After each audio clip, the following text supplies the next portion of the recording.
What's up, everybody? My name is OMG, WTF, LOL, FTW, BRB. Welcome back to the WWE versus TEW series.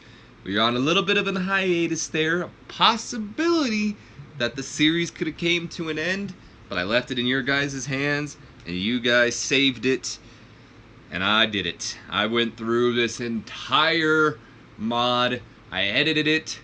So there are no more injuries, no more Dean Ambrose or Brie Bella. Hell, no more Tyson Kidd injured. We can finally use Tyson Kidd as a road agent. No more of that. I went in and I pretty much edited everybody's skills that I felt needed to be edited. Honestly, whenever I edit skills, all I really ever pay attention to is like brawling, psychology and basics, chain wrestling and mat skills. Sometimes selling, depending on how horrendous their selling is rated. And then, like, you know, entertainment and stuff like that. Unless they're, like, known for something like submissions or flying or something. Then I'll edit those, too. But 9 times out of 10, I just stick with the basic stuff that I can really just go, alright, how are they doing with this? That's alright. And then popularity is the main thing that we edited. So everyone's been edited to where at least I feel they are. Some may be a little bit more popular than others because you got to remember I was doing this in a line, so even though Scott Dawson and Dash Wilder are in the same teams, Dawson might be a little bit more popular than Wilder because at the time I was like, Dawson might be a little bit more over. Who knows what I was thinking. But, whatever. I'm rambling here. Before I go ahead and start this show, there is a couple things I do want to go over real quick. One, you guys may have noticed, or may not have noticed, depending on how much music actually mattered to you guys.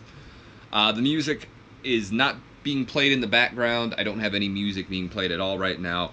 I was kind of dabbling with that for a bit, experimenting with it, seeing if, you know, I kind of feel like with just me talking, sometimes these videos can get a little boring, and with those moments that I'm quiet, the music can kind of fill in there, but I really feel like the music was a little bit more distracting than helpful, I guess. If you guys want the music to return, I've got no problems with the music returning. Like I said, I just felt like it was a little bit more distracting. If it wasn't distracting, I have no problem with music returning. But I feel like until I find a better way to actually be able to record music, that way it doesn't feel like I'm competing with the music at the same time. Because that's what it kind of feels like to me with music right now, is that I'm trying to make sure that I'm louder than the music so you guys can still hear it. And also, I'm going to go ahead and click Run Show now because this next thing I want to talk about has something to kind of do with the show here. So while everything is, you know... What is this? Parts of the crowd were upset there weren't more dangerous spots in the match? What the hell? Why? I wonder if it's because when I was editing this, I wonder if it's because I edited the product just a little bit, but I didn't like edit the product a whole bunch. I only edited like the modern, made it a little bit more modern product because, well, that's how it is. Data check. With products like these, match danger should be ideally be 40%. Where do I set that at? Can I do that right now? Oh, right here, match danger. What did it say? Not what I wanted. 40%. Okay. That's fine. So that should take away that ding right there. Okay. Now we should be fine. Let's go ahead and see if that pops it up now. What the fuck? What do you mean? More dangerous spots included in the match? What the fuck does that mean? I might have to stop the recording and redo it. Fuck out my face with this more spots in the match. How the fuck do I affect that? That's not my fault. Yeah, I'm probably gonna have to stop this recording and redo this shit. If this takes any longer. I hate this sometimes. Sometimes this shit pisses me off. Where does it say that? Won't be keen on... Wait, what? Will attract fans who won't be keen on high-risky matches? Oh, okay. What is this? Where does that say in my fucking definition stuff here that it needs to be, well, if that's the fucking case, then I'm just lowering the modern again. I don't give a fuck. We'll just lower that back down to 20%. I didn't have a problem with it last time.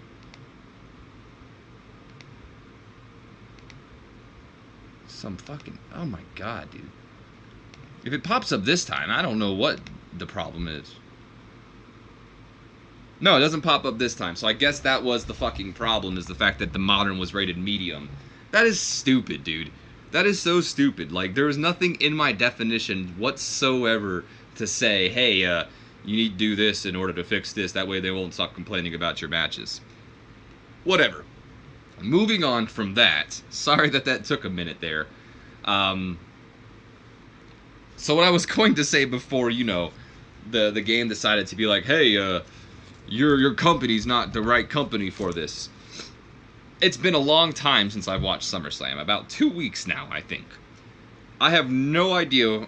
I don't really remember much of what happened at SummerSlam. I remember, of course, who won and everything, but I can't tell you how they won, who won the match for them. There may be certain things where I can, but this isn't going to be like the past episodes where I kind of got to give you guys my opinion on certain things here and there, because I don't remember a whole lot at this time, so my apologies, but this is going to be one of those kind of basic episodes where I just kind of go over what happened and may give you a idea of what I was thinking at the time, because I do remember some things, just not everything. Nonetheless, though, one thing I do remember about the pre-show is the constant uses of freaking commercial breaks. Guys, WWE, whoever's watching from the WWE, because I know you're watching. I know you're watching. The pre-show is already commercial for the pay-per-view. It's a big-ass commercial to try to get me and whoever else to last-minute buy the WWE Network or whatever so we can watch the pay-per-view. Do not air commercial breaks during the freaking matches on your card. Don't disrespect your wrestlers by airing a commercial break during their match to advertise another match that's going to be taking place on the pay-per-view when you intend on showing me that same exact video package for said match in the damn pre-show later on. Don't disrespect your wrestlers like that. Oh my god, that pissed me off. All three matches, all three pre-show matches, they aired a commercial for a match for the pay-per-view. That's bullshit. Do not do that during the matches. The whole pre-show is a commercial. The whole pre-show is a commercial used to advertise the pay-per-view to those last-minute buyers. Don't disrespect those wrestlers by shoving one last commercial in there for the same damn commercial we're going to see later on. It was the stupidest thing, and it really pissed me off, as you can tell. Nonetheless, opening match of the night for the pre-show, 56 C- rating here, and a poor pre-show matchup.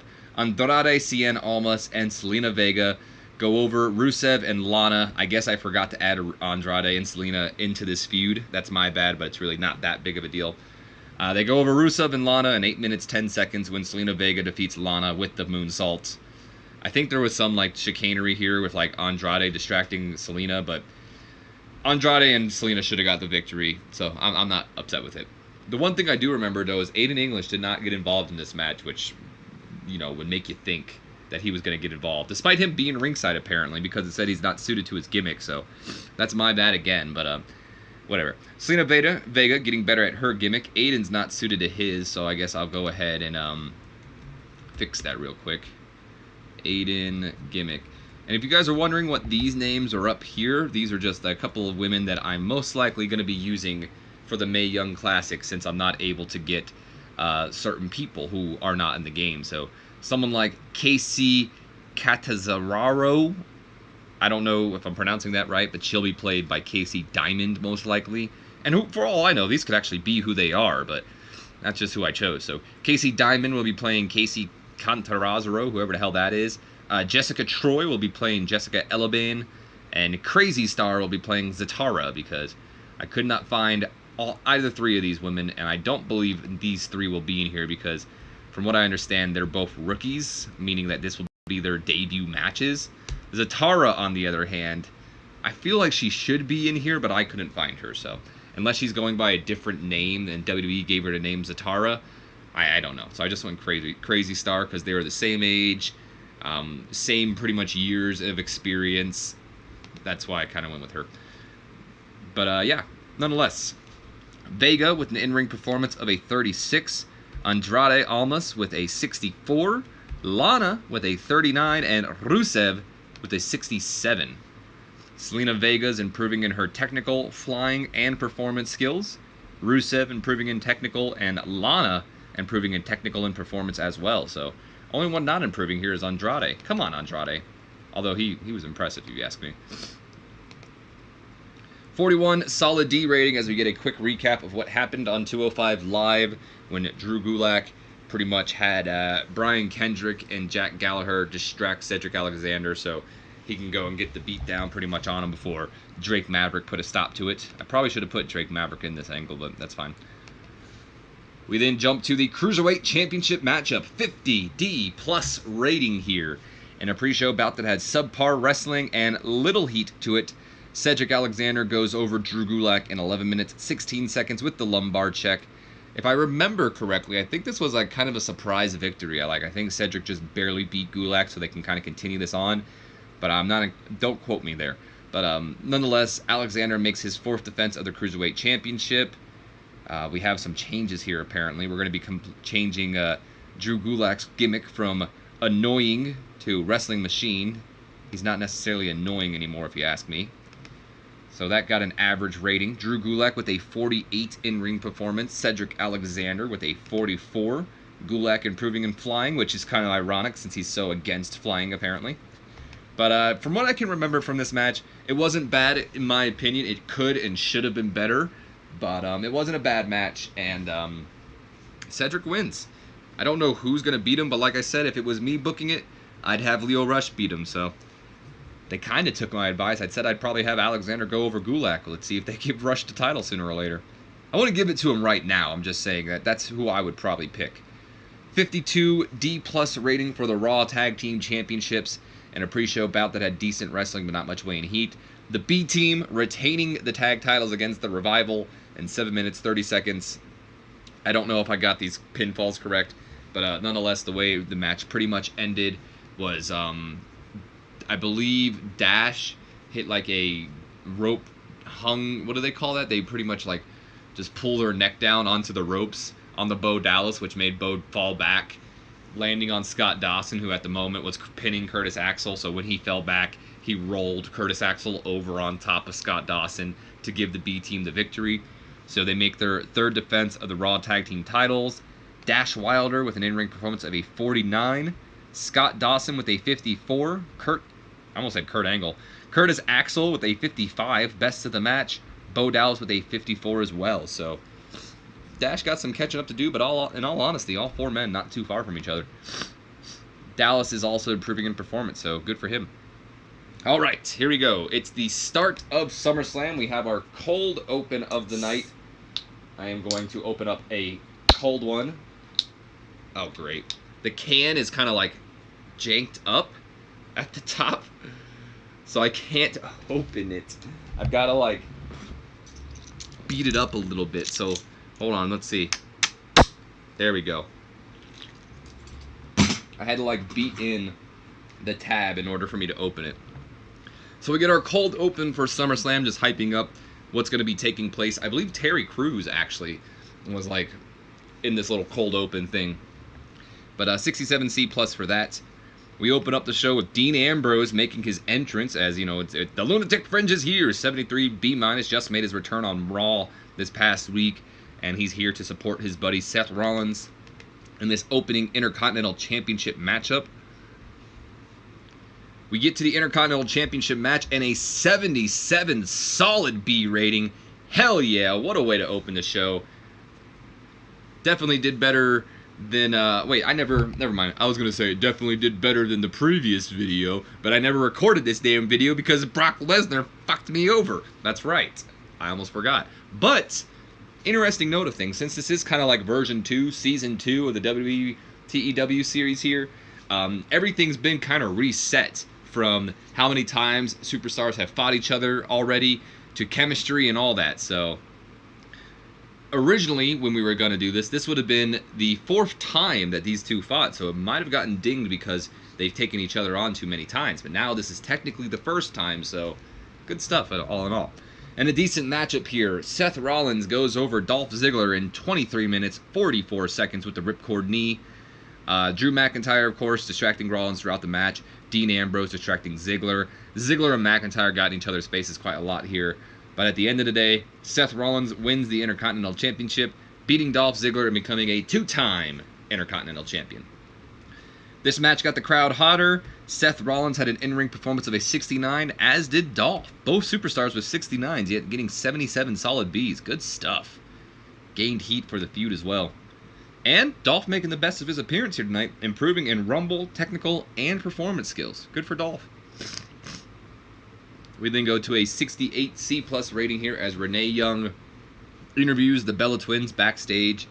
I'm not entirely sure exactly what she interviewed them about, but she interviewed them, and they're here this time. 57 C- rating here as we get a recap of the New Day taking on The Bar from SmackDown when Big E and Xavier Woods beat Cesaro and Sheamus to win the #1 contenderships for the tag team titles. It could have been Big E and Woods. For all I know, maybe it was Kofi Kingston. Who knows? We then jump into our SmackDown Tag Team Championship matchup here. 68 C+ rating here, and a decent matchup. The New Day goes over the Bludgeon Brothers in 11 minutes, 18 seconds when Rowan intentionally got himself disqualified by taking out Big E with his big old Bludgeon Brothers mallet, leading to the disqualification. So despite the fact that New Day does win, the Bludgeon Brothers still retain their Tag Team Championships at the end of the day. Big E was really off his game, as was Xavier Woods. What the hell, guys? Step it up. Xavier Woods with an in-ring performance of a 55. Jesus. Big E with a 69, so despite being off his game, he was the best of the match.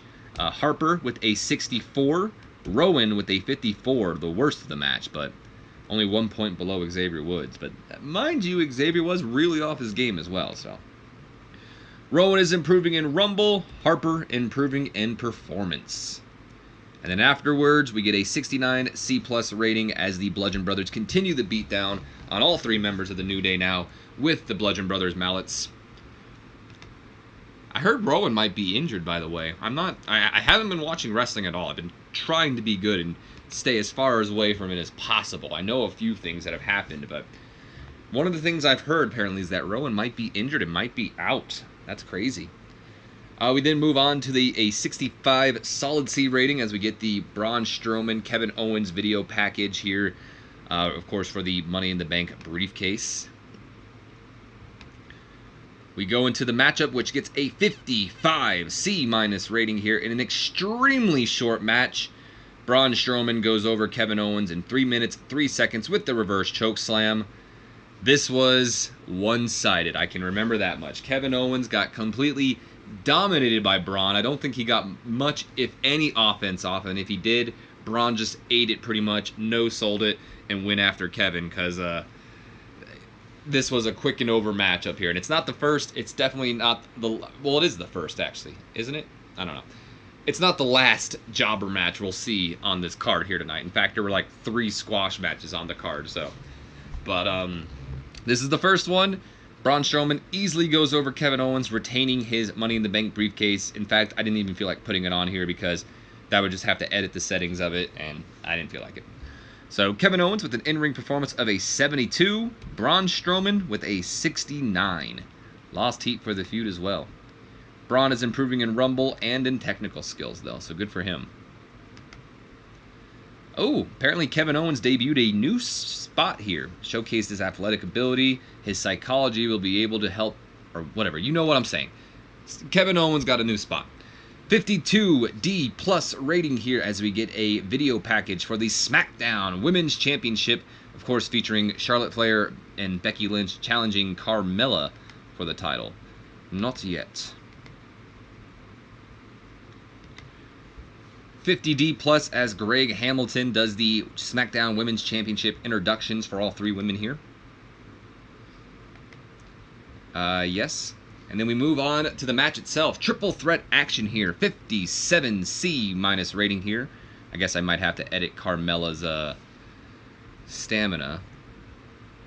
Although I don't know. I don't think so, because this is a triple threat match. So even though it's saying that she was visibly tired towards the end, I disagree with this game. In my opinion, the game should take into account that this is a triple threat match, and their stamina should be boosted, in my opinion, for triple threat and fatal four ways or any multi-man match, because you can rely on other people doing the work while you catch your breath and all that. So I disagree with that. I don't think she should have been visibly tired towards the end. I will go ahead and edit that, because that still means that she might not be able to do matches this long. But I don't know if she can do matches this long.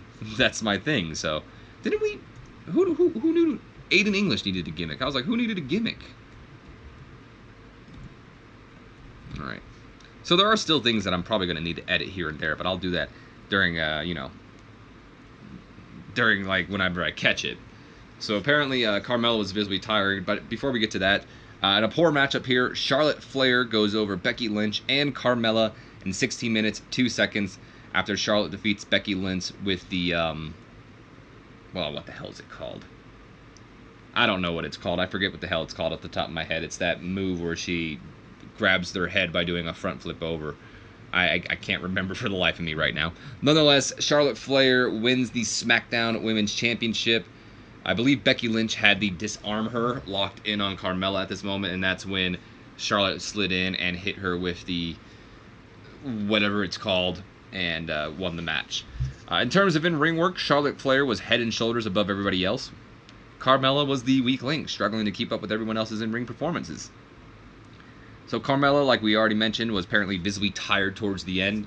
Becky Lynch teasing that heel turn that she most likely will be doing tonight. Charlotte Flair with an in-ring performance of a 61. Becky Lynch with a 51. Carmella with a 38. As for worker improvements, Becky Lynch improving in Rumble, technical, and performance. Carmella improving in Rumble and performance. So Charlotte becomes the women's champion, and she made history. Only the second woman ever, I believe, to become a 7-time women's champion. She got that really quick. And then 59, solid C rating here, as afterwards Becky Lynch hugs Charlotte Flair.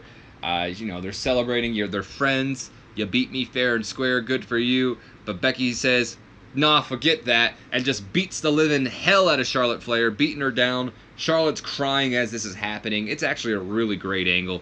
Becky got an enormous roar from the crowd. Like, they cheered the hell out of her, which, when you think about it, probably shouldn't be cheering her when she's the heel in this situation. But nonetheless, Becky Lynch officially turning heel. Let's go ahead and do it. So her jealous gimmick got an above average rating, which is worse than her face gimmick, but still, that's not bad. And I decided to give her jealous because I guess, I don't know, maybe she's jealous of Charlotte's success or something. Apparently, though, we have met that moment.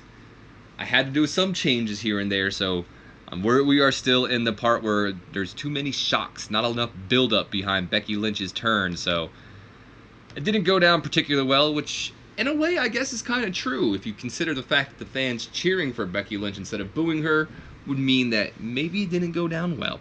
Nonetheless, Becky Lynch is a heel now. 69 C+ rating as we get a video package for Samoa Joe versus AJ Styles. And then we go into the match. But before we get the matchup, Greg Hamilton back out here for the championship introductions for AJ and Samoa Joe. 66 C+ there, excuse me.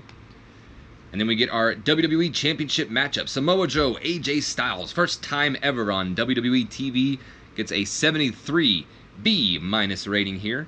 And about that had good wrestling, a decent reaction from the crowd. Samoa Joe does indeed go over AJ Styles in 23 minutes, 26 seconds, but it was by disqualification because Samoa Joe decided to pick up the mic and say some controversial words there to AJ Styles, telling AJ's family, or should I say AJ's daughter and wife, since they're the only two in the crowd, saying that Daddy's not coming home tonight, but I'll be your new daddy.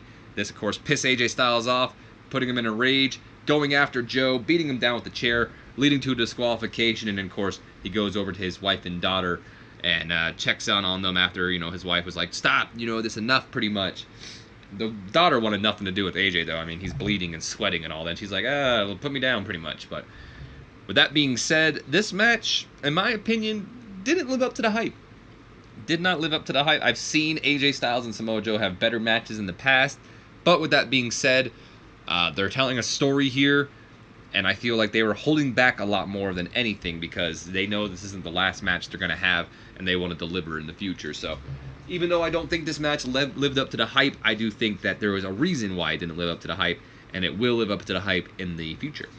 So Samoa Joe and AJ Styles have great chemistry, and it showed in their performance. I'm not sure if that was something put into the mod or if we just got lucky, but I agree. They do have great chemistry. Saxton was weak, not surprising. Crowd was hot for this matchup. Samoa Joe with an in-ring performance of a 65. AJ Styles with an 88. Gaining heat for the feud. Good stuff all around. And AJ's improving in performance. Who would thunk? This is what happened afterwards. I already explained this stuff with AJ still beating down on Joe with the steel chair and then going over to his family pretty much. I've already explained this. Lost heat for the feud, unfortunately, though. 54 C- rating as Elias comes out to perform in front of the crowd. But before he can start performing, his guitar breaks and he gets frustrated and just leaves.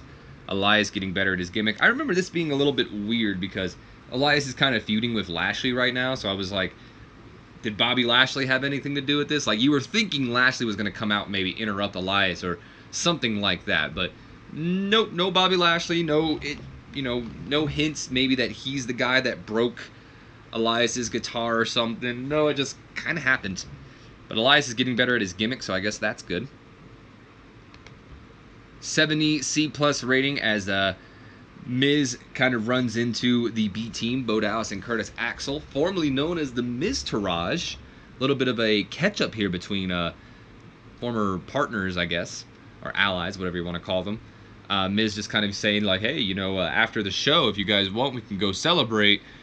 Miz and Bo Dallas and Curtis Axel really want nothing to do with that because they're actually cheering for Daniel Bryan because the B stands for Daniel Bryan, apparently. So there you have that. Miz and Maurice have pretty good chemistry here because I guess Maurice is managing Miz right now.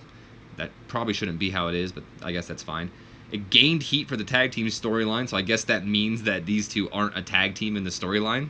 That's okay, I guess. 70 C+ though. As we jump into the video package for Miz versus Daniel Bryan, 78 solid B. If any video package does this good, it has to be this one. I agree. These guys killed it with this video package. This feud, I've said this in the past, I believe, but this is, in my opinion, like the modern day feud of like Shawn Michaels and Bret Hart or Stone Cold and The Rock. Controversial statement? Possibly, but I think this is the feud that they should latch their money onto and drag out, which they probably are doing. Video package, and then we jump into the match itself. 73 B- rating here. And a good matchup. The Miz goes over Daniel Bryan in 25 minutes, 22 seconds by pinfall. Ignore this. He didn't illegally use the ropes for leverage. I'll let you know what happened here. This match was fun. I love this match. I honestly go on as far as to say that this might have been the best match of the night. Miz and Bryan killed it in that ring. They told a story. It was great. Definitely won't be the last time we're seeing them because the match ended with Miz on the outside of the ring going over to Maurice. Maurice sliding him some brass knuckles that she had hidden. Nobody saw it. Miz slides back in the ring. Clocks Bryan with the brass knuckles. Pins him for the win. Gets rid of the brass knuckles to Maurice. And Miz beats Daniel Bryan. So Miz and Maurice have good chemistry. We already know that. Byron Saxton was still weak. Thanks a lot, Byron. Miz with an in-ring performance of a 70. Daniel Bryan with a 78. Gaining heat towards their feud. No worker improvements. Good stuff all around. 75 B- rating as we hype up that the last time ever Triple H and The Undertaker will fight at Australia's Super Showdown event that we will be doing. Sorry if you guys hear me like my, blowing out of my nose or anything. It's kind of stuffed, which it wasn't stuffed before I started recording, so it pisses me off that all of a sudden it just got kind of stuffed. 59 solid C rating here as we get the Demon entrance from Finn Balor. Surprise Demon appearance as Finn Balor comes out. And then we get our second squash match of the night as the Demon Finn Balor goes over Constable Baron Corbin easily. 56 C minus. I don't know why I almost said 56 minutes. And an extremely short matchup here. Finn Balor going over Constable Baron Corbin in 2 minutes 50 seconds with the coup de grace. Nothing special here at all. Just like the Braun Strowman match with Kevin Owens earlier, Balor just dominated Corbin until he won. Constable Corbin with an in-ring performance of a 56. Finn Balor with a 68. Lost some heat for the feud, but Balor is improving in performance, so good for him. 66 C+ rating here. Unfortunately, this does go ahead and lose some heat for the Bryan Miz storyline, but Brie Bella backstage kind of listening to Bryan, helping him feel better after his loss, being there for him, being a wife pretty much. 70 C+ rating as we get a recap of the whole Randy Orton, Shinsuke Nakamura, and Jeff Hardy drama that's been going on. And then we jump into our United States title feud. 74 B- rating here.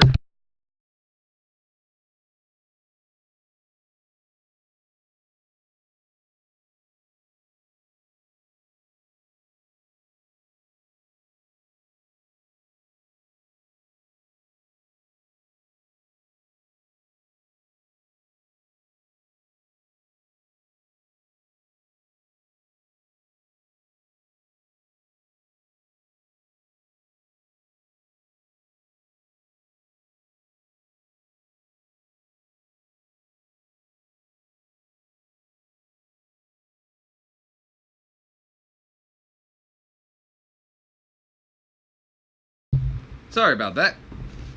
A little bit of a quietness there, a little AWOL. I love when I get interrupted. Just love it. Anyway, back to the match in place here. United States Championship is on the line. 74 B- rating. Jeff Hardy taking on Shinsuke Nakamura, the current champion.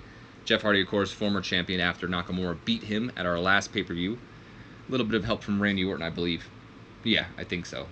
No, that wasn't how it went. No, it was like Nakamura low-blowed him or something like that. Anyway, and about that had good wrestling and a decent reaction from the crowd. Shinsuke Nakamura goes over Jeff Hardy in 12 minutes 6 seconds with the Kinshasa, making his first defense of the United States Championship. And we have our first official difference of the mod. At least to my knowledge, we have our first official difference. I don't believe Jeff Hardy and Nakamura had any chemistry. Like, it was just kind of neutral chemistry between the two. Not negative, not positive. But this time around, Jeff Hardy and Shinsuke Nakamura have pretty good chemistry with each other, and it lifted the match. So now they have good chemistry. A lot of people seem to have not really cared for this matchup. A lot of were like, oh, this was the bathroom break, you know. I actually really enjoyed this match. Like, when I was sitting down watching it, I was into it. I enjoyed the story they were telling. I enjoyed the match. I thought it was a good match. I enjoyed this. A lot of people seem like they didn't, but it was one of my more favorite matches of the night, if I'm going to be honest with you guys. Nonetheless, again, Byron Saxton, pretty weak. Thanks a lot, Byron. Jeff Hardy with an in-ring performance of a 73. Shinsuke Nakamura with a 77. Nakamura is improving in his performance as well. And then afterwards, 77 solid B rating as Jeff Hardy is in the ring selling. Randy Orton's music hits and out comes the Viper. And we've seen him beat down on Jeff Hardy over the past couple of weeks, and it looks like he's going to be doing the same exact thing here tonight. But instead, he changes his mind, leaves Hardy in the ring to, I guess, sell. And he walks away. Doesn't do anything. 65 solid C rating here as we get the video package for Ronda Rousey versus Alexa Bliss for the Raw Women's Championship. Gain some heat for their feud. Before we jump into the matchup, though, Natalya comes out in a very nice, respectable moment, in my opinion. Unfortunately, Jim the Anvil Neidhart did pass away not too long ago. Natalya being being his daughter, out of respect, before the Ronda Rousey Alexa Bliss match, came out to watch her friend Ronda's match. And she came out to sit ringside, and she came out wearing her father's jacket, Jim the Anvil Neidhart's jacket. So a very nice, respectful moment there for Natalia. 58 C- for that. And then we go into a solid 60 C rating here as JoJo does our Raw Women's Championship introductions for both Ronda Rousey and Alexa Bliss. And then we have our final, the third squash match of the night. Ronda Rousey versus Alexa Bliss, and about that had a decent reaction from the crowd, but subpar wrestling. Ronda Rousey goes over Alexa Bliss in 6 minutes 29 seconds by making her tap out, winning the Raw Women's Championship, 51D+. I probably would agree. This match was nothing, just kind of like Braun Strowman and Finn Balor's matches from earlier. This was all Ronda, just pretty much dominating Alexa. A lot of talking here. I couldn't tell if Ronda was like calling her spots with Alexa, like, okay, are you ready? All right, let's do it.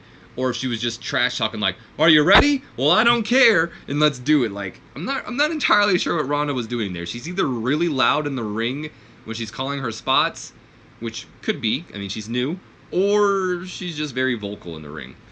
Nonetheless, though, Ronda Rousey and Alexa Bliss just don't click, and it showed in their performance.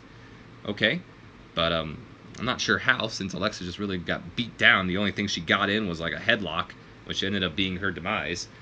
But nonetheless, color commentary helped out the match.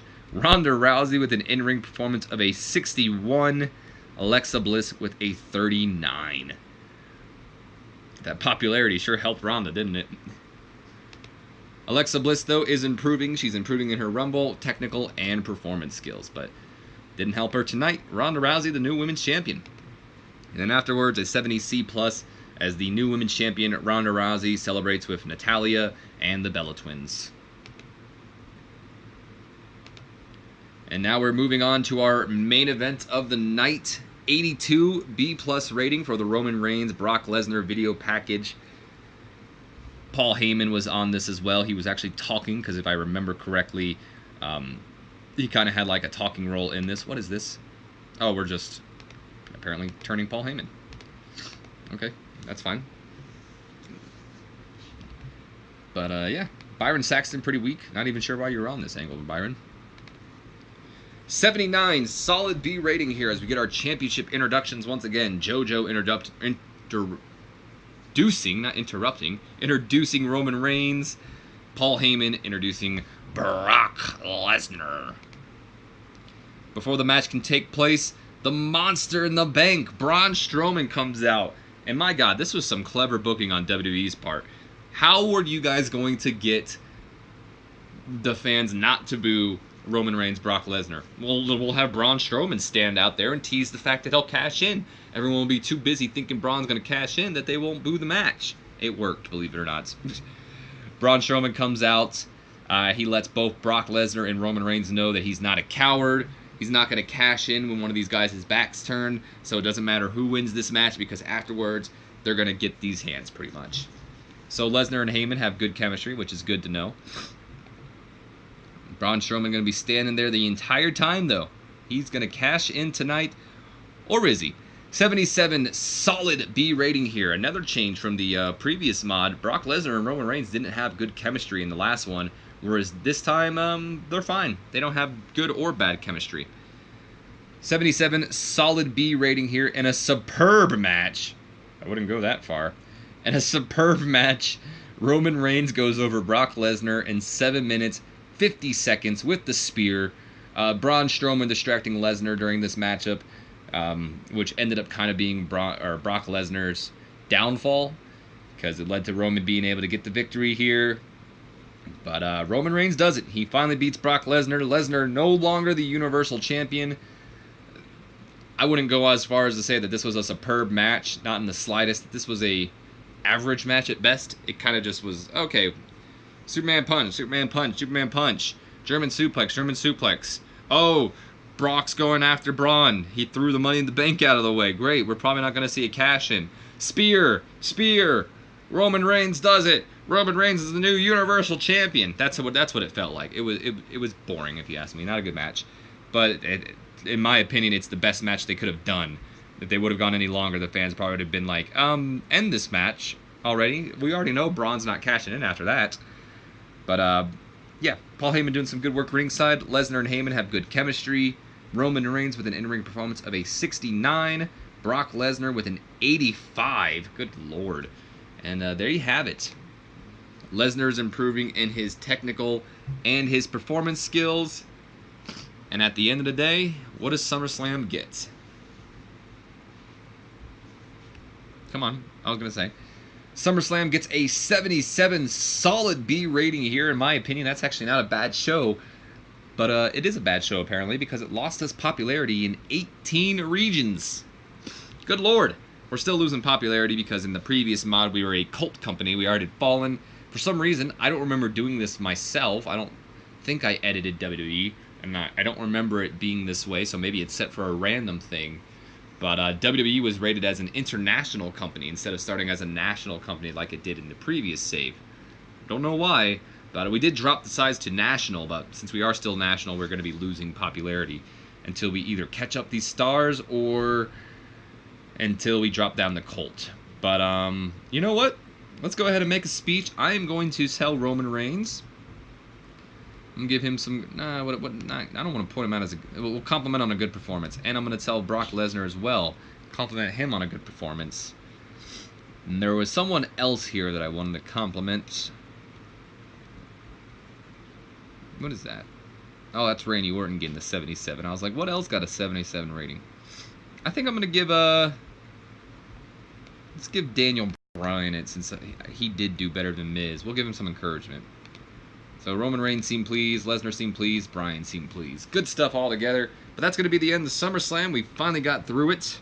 Finally going to get it uploaded and continue on with this WWE versus TEW. Unfortunately, though, you guys are going to be waiting a little bit for Monday Night Raw and all that to get uploaded, because before I upload any more of the WWE versus TEW saves, or episodes I should say, I'm going to be working on Nitro for the Invasion save, and I'm going to get that up first. It's almost done, so hopefully it shouldn't be that long of a wait, but that is the plan. I'm going to get Nitro up next, and then we will move forward and catch up as quick as we can, but I'm not going to be racing as fast as I can to do this. I'm going to be doing it at a steady pace, and we'll catch up when we catch up, pretty much. I'm not going to be worried too much about this, especially now that I've added in NXT and all this extra stuff as well. So that's the plan going forward. We're going to upload this, Nitro, and then we'll start back up. Probably get at least Monday Night Raw and SmackDown uploaded for you guys. And then I'll probably start working on Heat. Hopefully get that uploaded. Depending on which one gets done first, we'll get Heat or 205 Live / NXT uploaded for you guys. Not sure where we're going. You guys will see it though. And yeah, I was going to kind of wait and see the end of this, see how we've done, but it seems like it's going to be taking a while. So I'm going to do the outro here. And now, my name's been OMG, WTF, LOL, FTW, BRB. I hope you guys have enjoyed. If you have, do me a favor. Leave me a comment, like, subscribe if you have not already.